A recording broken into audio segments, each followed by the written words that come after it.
Magandang buhay mga kanobela. Bago tayo magpatuloy, nais kong magpasalamat sa lahat ng nag-subscribe sa ating munting channel. At sa mga hindi pa nakapag-subscribe, kung maaari ay mag-subscribe na sa aking channel at pindutin ang notification bell para updated kayo sa bawat kabanata. Maaari rin kayong mag-like, comment, at e-share ang ating video para malaman din ng iba nating mga kanobela. Maraming salamat po. Ang ganti ng inapi, 16 hanggang 20. Kabanata 16. Niyakap siya ni Sabrina sa balikat at buong pagmamalaki, minamaliit lang kita. Bakit? Hindi ka ba pinapayagang pag-usapan ito? Kaklase sa unibersidad na hindi nakakaalam na umalis ka para maging manugang na nakatira pagkatapos ng graduation. Noong nasa paaralan ka, hindi mo kayang kumain, at pagkatapos mo kumain ka ng mga tira. Mukha ka pa ring humingi ng tulong sa akin? Isang bakas ng galit ang bumalat sa puso ni Charlie. People don't offend her. He doesn't offend people. Sobra na talaga si Sabrina this time. Sa oras na ito, bigla siyang nakatanggap ng text message mula kay Stephen Thompson sa kanyang cellphone. Young Master Wade, ang Shangri-La, ay pag-aari ng Wade Group. Ang Shangri-La sa Ores Hill ay isa lamang sa ating higit sa 100 Shangri-La unit. Biglang lumiit ang mga pupils ni Charlie. Shangri-La ni Wade. Sinagot niya ang text message. Hindi ka ba nagsisinungaling sa akin? Sinabi ni Stephen Thompson. Ang taong namamahala sa Ores Hill Shangri-La ay pinangalanang Isaac Craven at ang kanyang numero ng telepono ay 155. Tawagan mo siya at siya na ang bahala sa lahat. Okay lang ba yon? Ang nakikitang pinaikli ni Charlie ang kanyang mata sa mga text message ay naglalagay ng labis na stress kay Sabrina. Pakiramdam niya ay hinaharas niya ang aso. Siyempre gusto niyang marinig ng 2 beses ang tahol ng aso. Ngunit sa hindi inaasahan, hindi umimik si Charlie. Tila ang supervisor ng klase na napakatigas ng ulo noong kolehiyo ay napakatigas pa rin at walang pakialam kahit pinapagalitan. Kaya't dinagdagan niya ang kanyang lakas ng putok at ngumiti. Oh, class supervisor, mahawakan mo talaga. By the way, I heard people say na 3 years na kayong kasal ni Claire at hindi ka pa nakakaakyat sa kama niya. Hindi kaya si Claire ay may bahay ng iba? Hindi ka ba nagpapanggap na junior ng iba? Mabuti, ha. Kumunat ang noo ni Charlie. Lahat ng ito ay tungkol sa pag-insulto sa akin, ngunit pati na rin sa pag-insulto sa aking asawa. Sabrina, hinahanap mo ang sarili mong kamatayan. Kaya, idinial niya ang numero ng telepono ni Isaac Craven.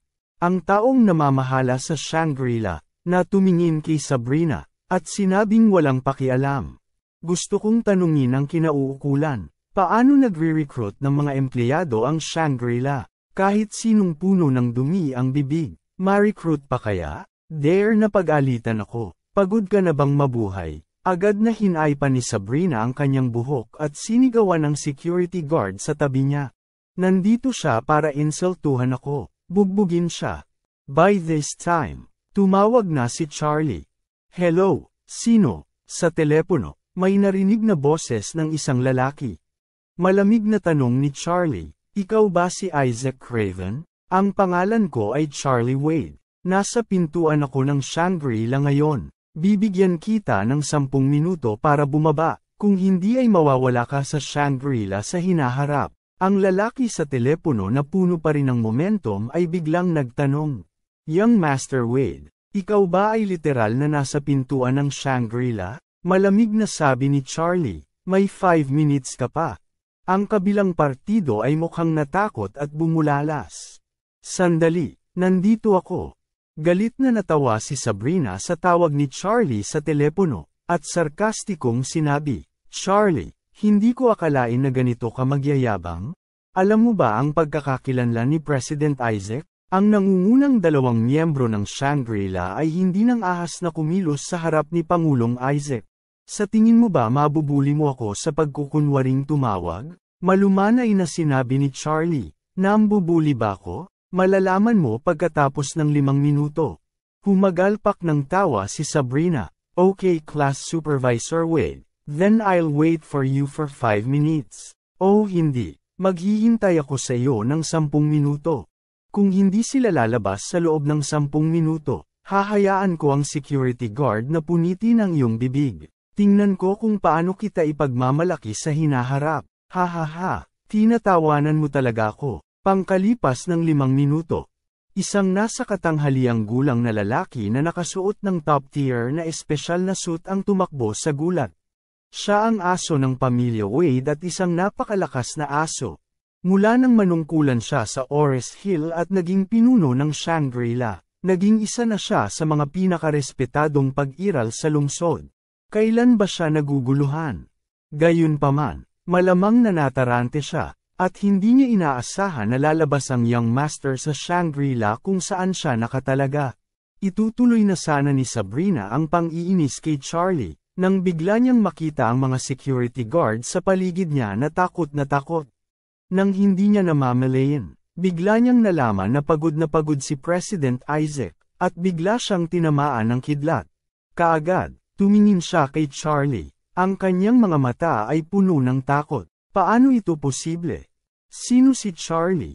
Nanginginig ang boses ni Isaac Craven.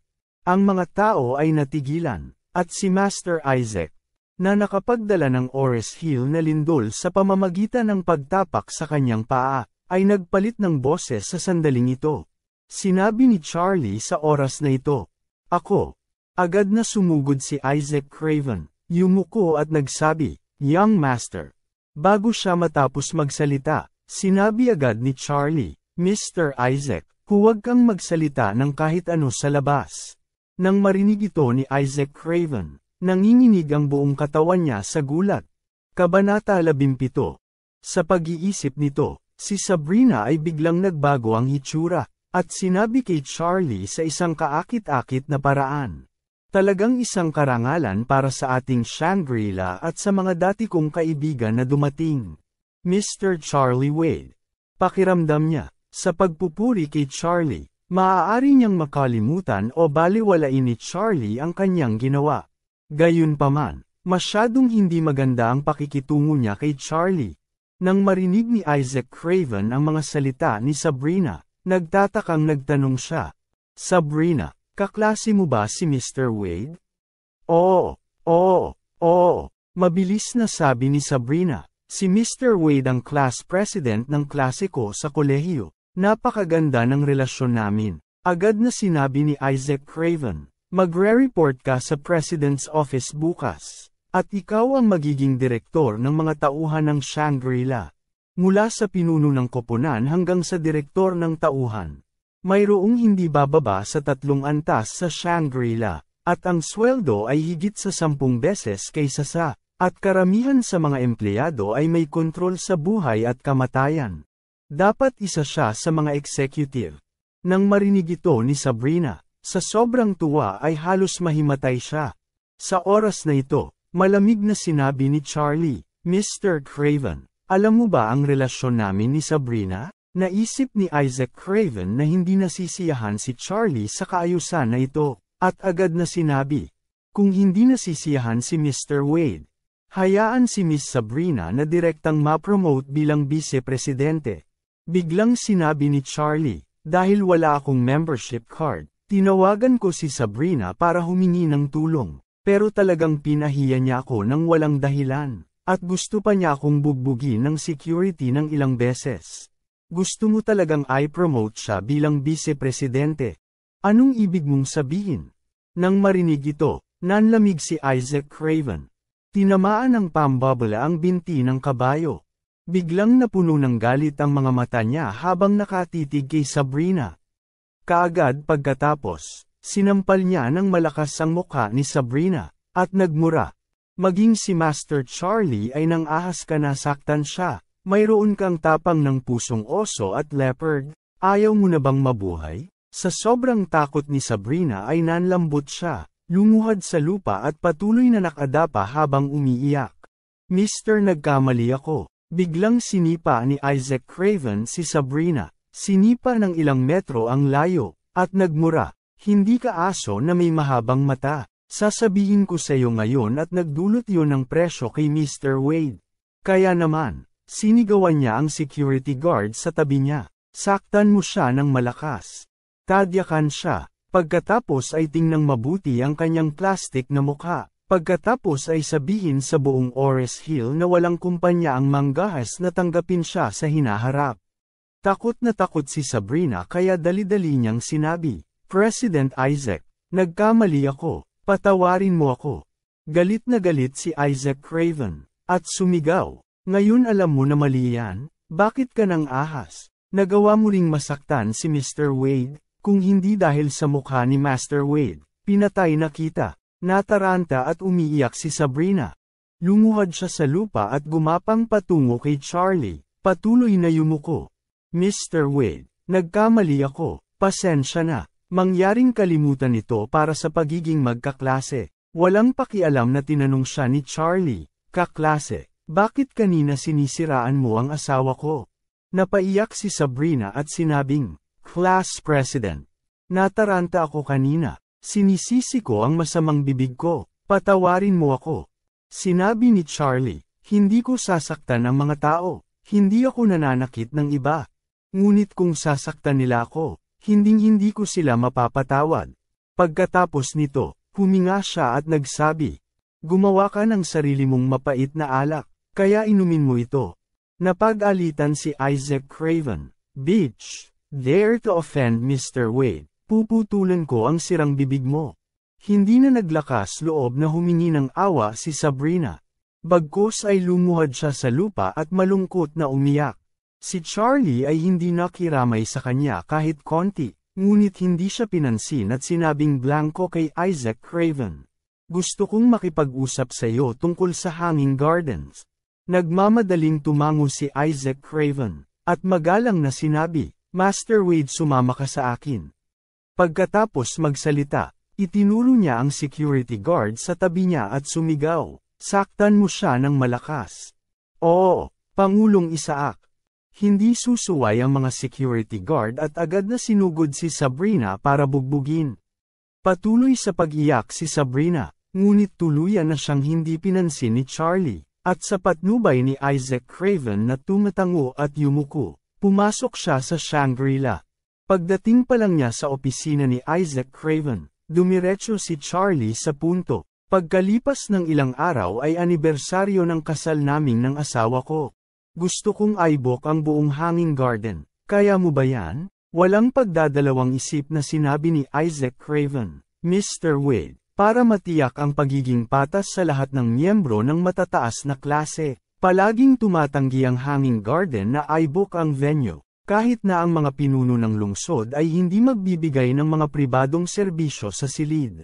Gayunpaman, hanggat kailangan mo ito, ang Hanging Garden ay maaari mong gamitin magpakailanman. Walang pakialam na sabi ni Charlie, hindi na kailangan. Reserve mo na lang sa anniversary namin. Dagdag pa, gusto kong makipagtulungan ka sa akin at maghanda ng kaunting sorpresa para sa aking asawa. Agad namang sinabi ni Isaac Craven, Mr. Wade, huwag kang mag-alala, lahat ng empleyado ng Shangri-La at ako ay susunod sa iyong mga tagubilin. Magagawa ni Charlie ang mga bagay sa Shangri-La.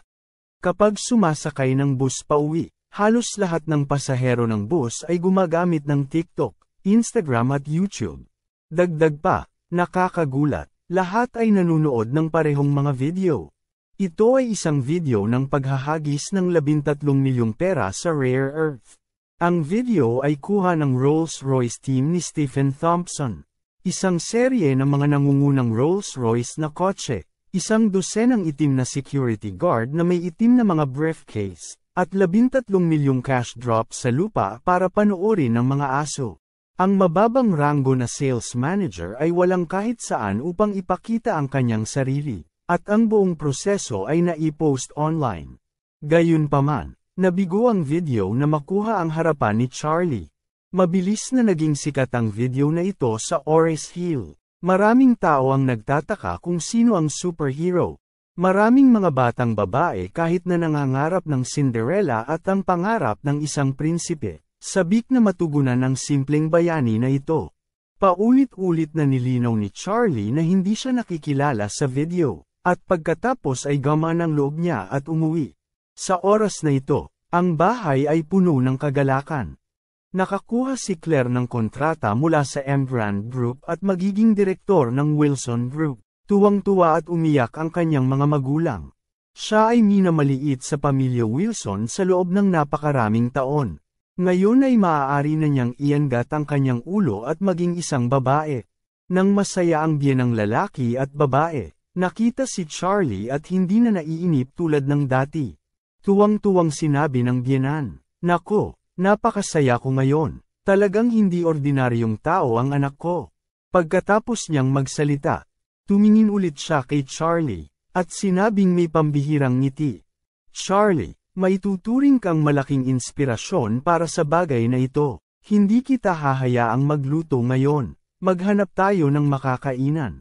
Ngumiti si Claire at sinabing, "Kung gayon, pumunta tayo sa Kempinski para kumain ng western food." Masyadong mahal. Ang biyenan ay bumulalas. Iyan ay hindi hihigit sa 1,000 per order. Ngumiti si Claire at sinabing, "Mom, napakataas ng sweldo ng direktor. Na may taunang sweldo na 1,000,000. Oh, masayang pinalakpak ng biyenan ang kanyang mga kamay, at masayang sinabi, "Magaling, mabuti, nangako ang pamilya ko sa wakas."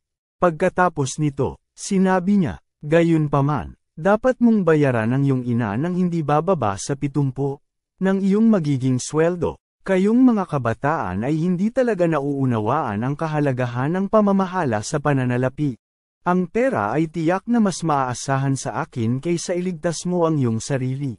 Agad namang tumango si Claire at ngumiti, "Okay mom, I'll give it every month at that time. But say, you can't always scold Charlie in the future, saying things like how can he be your son-in-law." Agad na binuksan ng biyenan ang kanyang mga mata at ngumiti.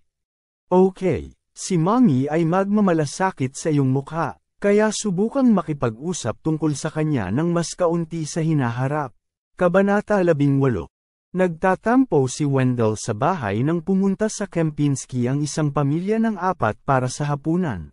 Nakita rin niya ang balita mula sa Embrand Group. At labis na nanlumo.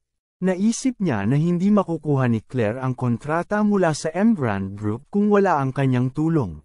Hindi niya inaasahan na magtatagumpay siyang manalo ng 60 milyong kontrata. Naalala niyang may masamang komento siya sa kanya kahapon. Hindi ba para sa mukha? Tumawag din si Harold para magreklamo tungkol dito.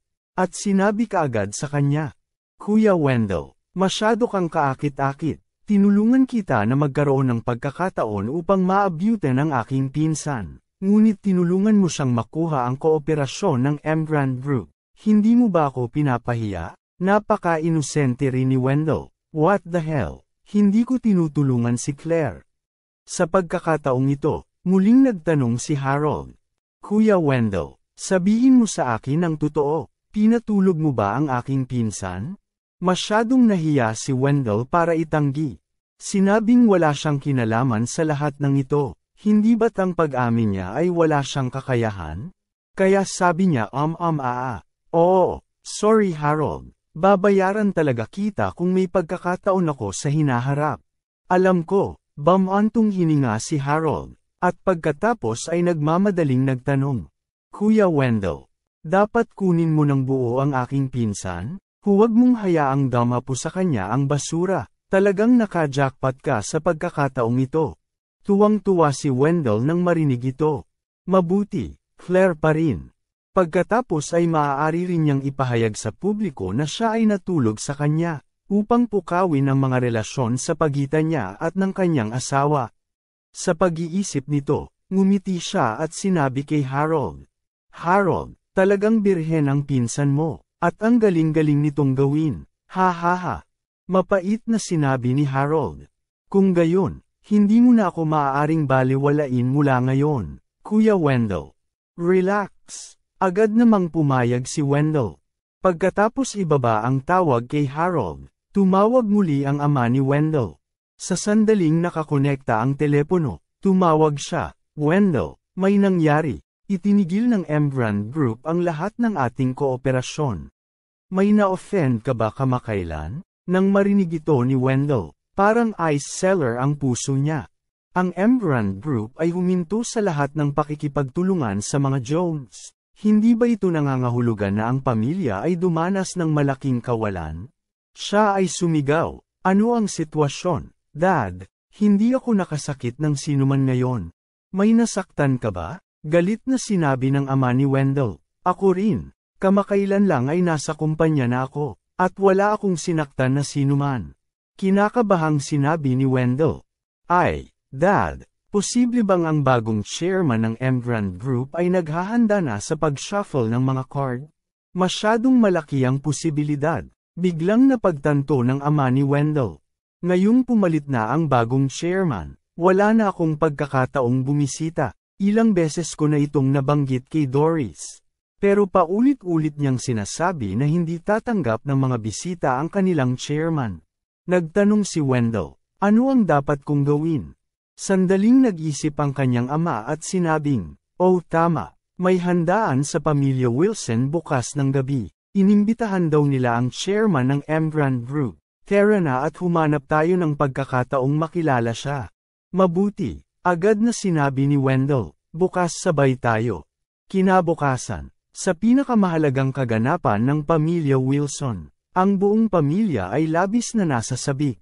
Dahil pagkatapos ng gabi ng fermentation, nakuha ng pamilya Wilson ang kontrata ng Embran Group at inimbitahan ang chairman ng Embran Group na sumali sa family banquet. Ang balita ay kumalat sa buong Ores Hill. Para sa piging na ito, nakita ni Charlie ang pinakamahal na suit na isusuot at pumunta sa hotel kung saan gaganapin ang piging. Pagdating niya sa entrance ng hotel, bumaba si Charlie sa kotse at nakita niya ang isang Porsche na biglang nagpreno at huminto sa harapan niya. Maya-maya pa ay lumabas ng sasakyan si Wendell na naka-designer suit at masusing nagsusuklay ng buhok. Maya-maya, may dumating na receptionist at bumati kay Wendell. At malinaw na nakita din ni Wendell si Charlie, na may bakas ng pang-aalipusta sa kanyang mga mata, tumingin sa kanya ng taas-baba, at ngumiti. "Saan ka nakakita ng isang copycat suit? At ang taong nakasuot nito ay mukhang isang aso." Kalmadong tanong ni Charlie, "Ano ang kinalaman niyan sa'yo?" Ang sulok ng bibig ni Wendell ay yumuko, na may bakas ng panunuya sa kanyang mukha, at sinabing, "Wala kang kinalaman sa akin. Ngunit ang iyong asawa ay may kinalaman sa akin ngayon." Bahagyang kumunat ang noo ni Charlie at nagtanong, "Ano ang kinalaman nito?" Hindi mapigilan ng mga tao sa paligid. Simula kagabi, may tsismis sa mga lupon. Ayon sa balita, ganap na nakuha ni Claire ang kooperasyon ng Embran Group dahil inialay niya ang kanyang buhay sa relasyon ni Wendell. Kung hindi, sa lakas niya at ng pamilyang Wilson, paano niya maipanalo ang Embran Group? Ngayon tila ito ay talagang isang palatandaan. Tumingin si Wendell sa mga nagkukumpulang tao, at sinabi kay Charlie, "Ano sa palagay mo ang dahilan kung bakit nanalo ang Embran Group sa kooperasyon noong una?" Tumingin si Charlie kay Wendell at walang pakialam na nagtanong, "Dahil saan?" Napaawang ang bibig ni Wendell at sinabing, "Siyempre dahil sa akin, dahil babae ko si Claire. I tried my best to help her win Embran's cooperation. Kung alam mo, hiwalayan mo siya ng mas mabilis." Ito rin ay itinuturing na isang mature na kagandahan. Bagamat lahat ng tao sa paligid ay nag-isip-isip, ngunit ngayong tahasang sinabi ito ni Wendell, hindi maiwasan ng lahat na mabigla. Nakuha talaga ni Claire ang kooperasyon ng Embran Group sa pamamagitan ng pagtulog kay Wendell. "Dahil sa'yo," natawa si Charlie sa halip na magalit nang marinig niya ito. At sinabing, "Deserve mo rin ito." Kabanata 11. Hindi ka karapat-dapat ka ba? Wendell said with sorrow eyes, "Basura ka lang. Hindi mo man lang matingnan ang sarili mong asawa. Masyadong mali ang sumunod sa iyo noong una, masayang sumunod sa akin, kaya kung ibigay ang gusto niya." Nanlamig ang mukha ni Charlie, hininaan ang kanyang boses, at malamig na sinabi, "Bibigyan kita ng dalawang pagpipilian. Una, susuyuin mo si Claire at hihingi ng tawad. Sa harap ng lahat, lulunukin mo ang sasabihin mo. Pangalawa, I will totally bankrupt your family group. Kung hindi ka pumayag, ha, niloloko mo ba ako? Anong uri ng bagay ang nagpabangkarote sa aking grupo? Tawa ng tawa si Wendell at tinignan si Charlie ng masama, halatang hindi siniseryoso ang sinasabi niya. Ikaw ba ay isang mentally retarded daydreamer? Ano ang gagawin mo para mabangkarote ang grupo ng pamilya ko? Alam mo ba kung ano ang market value ng grupo ng pamilya ko? Si Charlie ay walang ekspresyon. Tinitigan si Wendell saglit na may mentally retarded expression. Kinuha ang isang telepono ng random, at tinawagan si Stephen Thompson. Sa loob ng 3 minuto, gusto kong makita ang grupong Jones na mabangkarote at maliquidate ang mga ari-arian nito, at lumaki ang utang. Sa loob ng 3 minuto, ang pagpapalam sa isang grupo na may market value na ilang bilyon na mabangkarote ay isang panaginip lang.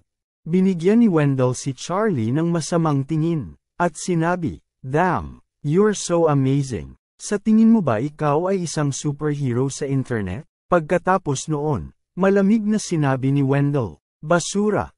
Huwag kang magpanggap, binigyan din kita ng 2 pagpipilian. Una, luluhod ka at hihingi ng tawad sa akin. Pagkatapos ay hiwalayan mo kaagad si Claire. Pangalawa, makakahanap ako ng ilang tao na ganap na lilipulin ka sa balat ng lupa. Kung ganoon, hayaan mong makita mo kami ni Claire na sweet sa sarili mong mga mata, at maaari kang pumili para sa iyong sarili. Bibigyan kita ng 1 minuto." Tumingin si Charlie sa telepono at sinabing, "Mayroon ka pang 1 minuto. Sigurado ka bang hindi mo ito gagawin? Mayroon ka pang 30 segundo para pag-isipan ito. Kung hindi ka luluhod, pagsisisihan mo ito magpakailanman." Walang pakialam na sabi ni Wendell. 20 segundo, 10 segundo, 5 segundo. Tapos na ang oras. Huwag mo akong sisihin sa pagiging walang awa mo.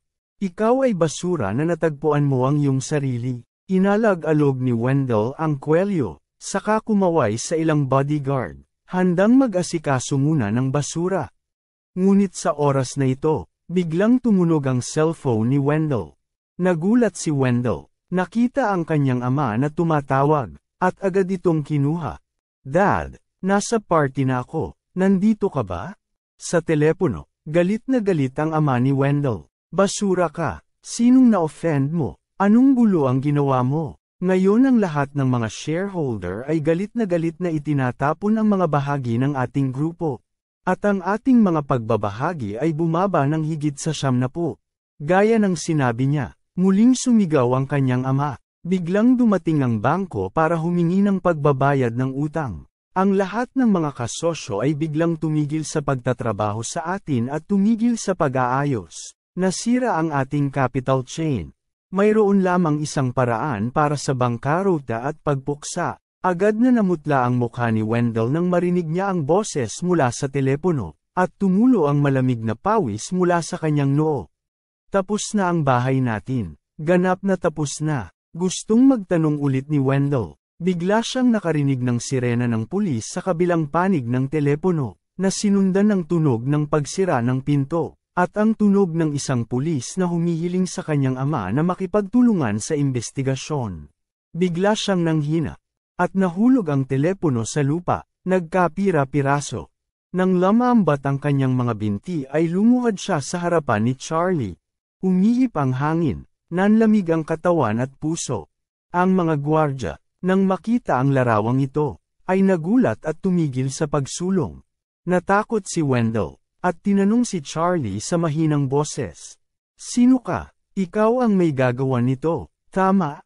Laking gulat din ng mga manunood. Sinagot ni Wendell ang tawag at biglang lumuhad sa harap ng manugang ng pamilya Wilson. "Anong nangyari?" Tumingin sa kanya si Charlie, bahagyang yumuko, at sinabi sa mahinang boses, "Binigyan kita ng pagkakataong pumili, ngunit hindi mo pinili ang tama. Alam kong mali ako, humihingi ako ng tawad sa iyo. Please, bitawan mo ako. Orihinal na wala akong kinalaman sa iyo, hindi ko ito ginalaw. Ang kooperasyon ng Embrand Group ay hindi ako pabor. Ang mga salitang sinabi lamang ay gawa-gawa. Nakikiusap ako sa iyo. Patawarin mo ako at ang aking pamilya." Patuloy ang pagyuko ni Wendell bilang paghingi ng tawad. Hindi man lang niya mapanaginipan na ang manugang ng pamilya Wilson ay magkakaroon ng ganoong kalaking lakas. Isang tawag sa telepono ang sumisira sa kanyang pamilya. Nang iangat niya ang kanyang ulo at tumingin sa pisngi ni Charlie, naramdaman niya lang na mas nakakatakot ang inosenteng mukha na ito kaysa sa isang demonyo. Maaaring hayaan ang kanyang pamilya na mabangkarote sa loob ng ilang minuto. Ang gayong karakter ay hindi nasaktan sa lahat. Umiling si Charlie at sinabing, dapat kang masiyahan, dahil ililigtas ko man lang ang iyong buhay. Kung hindi, mamamatay ang iyong buong pamilya. Sa sandaling sinabi niya ito, namutla ang mukha ni Wendell at ang buong katawan niya ay nanginginig ng husto. Tiningnan siya ni Charlie at malamig na sinabi, sa totoo lang, isa akong superhero sa internet. Kung ayaw mong mamatay, mas mabuting huwag mo nang pag-usapan ang aking pagkakakilanlan. Kung hindi ay hindi kayo mabubuhay ng iyong ama bukas ng umaga. Pagkatapos magsalita, tinapak ni Charlie si Wendell sa mukha, at pumasok sa bulwagan nang hindi siya napapansin. Ngunit talagang bumagsak si Wendell sa lupa, at hindi siya nang ahas na labanan ang napakahiyang mga aksyon ni Charlie. Nang makita si Charlie na naglalakad sa hall, tumakbo pa si Wendell sa rolling hall. Pagtingin sa paligid at nakita ang figura ni Claire, gumapang siya roon, lumuhad sa paanan ni Claire, patuloy na yumuko, at sumigaw, Claire, pasensya na sayo, hindi ko masasabi sa iyo ang tungkol dito, may chismis, nakuha mo ang proyekto ng Embrand Group, wala itong kinalaman sa akin, mangyaring, hayaan mo ako. Natigilan si Claire sa kanyang ginawa, at mabilis na umiwas paatras, ngunit niyakap siya ng mahigpit. Lumingon sa likod si Claire, at si Charlie ang yamakap sa kanya. Pagkapasok ni Charlie ay nakita niya si Claire. Si Claire ngayon ay maingat na nagbihis, tulad ng isang bituin na namumulaklak sa karamihan. Nakasisilaw. Nang makita si Wendell na nagmamadaling lumapit kay Claire, niyakap muna siya ni Charlie para pigilan itong mahulog, at pinandilitan si Wendell. Nagulat si Wendell at nagpagulong-gulong. Natatakot na galitin si Charlie. Nalilitong tanong ni Claire, ano ang nangyari sa kanya? Niyakap siya ni Charlie at bumulong. I'm afraid this person is sick. Pabayaan mo na siya. Kahit mag-asawa ang dalawa, wala silang close contact. Naramdaman ang mainit na yakap ni Charlie. Namula ang tenga ni Claire. Dali-dali siyang humiwalay sa yakap ni Charlie, at pigil na sinabi, sige, dapat nandito si Chairman Wade ng Embrand Group. Titingnan ko. Kabanata 20. Nang tumatakbo na si Wendell, kakapasok lang ni Harold, kasunod ang kapatid niyang si Wendy at ang kasintahang si Gerald White. Bukod kay Gerald, mayroon ding isang kabataang mayaman ang pananamit. Looking at his face, medyo kamukha niya si Gerald. Nang makilala niya ng personal si Wendell, nagmamadaling sinabi ni Harold. Ay, Kuya Wendell, pagpasok ko pa lang, may narinig akong may nangyari sa pamilya mo. Tama ba? Desperado siyang itinulak ni Wendell, bumubulong sa kanyang bibig. Tapos na. Nag-aalalang tanong ni Harold, Mr. Jones, ano ang nangyayari sa iyo? Si Wendell ay umiling sa takot, walang lakas ng loob na magsalita. Sigurado siya na kapag may sinabi siyang hindi dapat, baka maging bangkay siya sa lansangan bukas. Kaya kumawala si Wendell mula sa pagkakahawak ni Harold at tumakbo ng desperado. Lumingon sa likod si Harold at bumantong hininga. I guess this house is really finished, damn it, too soon, right? Maganda kahapon, pero sira ngayon. Pagkatapos, nang makita ni Harold sina Charlie at Claire, naantig siya sa masamang pag-iisip, at nagmamadaling binati si Claire. Claire, ipapakilala kita sa kagalang-galang na panauhin na ito. Ito ang pinsan ni Gerald, si Fred White, ang panganay na anak ng White family. Kuya Fred, ito ang aking pinsan, si Claire. Ipinakilala ni Harold si Fred na may nakamamanghang ekspresyon. Pagkapasok ni Fred ay nakatutok ang mga mata niya kay Claire. Nang marinig niya ang kanyang mga salita, mabilis niyang iniunat ang kanyang kamay at sinabing, Hello Claire, matagal ko nang narinig ang tungkol sa kagandahan ng anak ng pamilya Wilson. Kung titingnan ito ngayon, talagang nararapat ang reputasyon nito. Isang bakas ng kawalang kasiyahan ang sumili sa mga mata ni Charlie. Walang paraan para maging maganda ang kanyang asawa, at ang mga langaw sa paligid niya ay nakakainis hanggang sa mamatay pagkatapos magkita. Kaya't iniunat niya ang kanyang kamay, nakipagkamay kay Fred, at malamig na sinabi, "Hello, asawa ako ni Claire." "Ikaw." Nagtaas baba ang tingin ni Fred kay Charlie, ang kanyang kahihiyan ay tumitimbang ng husto. At binawi niya ang kanyang kamay bago niya sinabing walang pakialam, "Hindi ko inaasahan na ikinasal na pala si Claire. Ito ay talagang isang bulaklak sa dumi ng baka." Mabilis na ipinaliwanag ni Wendy sa gilid, "Brother Fred, ang basurang ito ay dinala sa aming pamilyang Wilson. Wala siyang trabaho at walang kakayahan."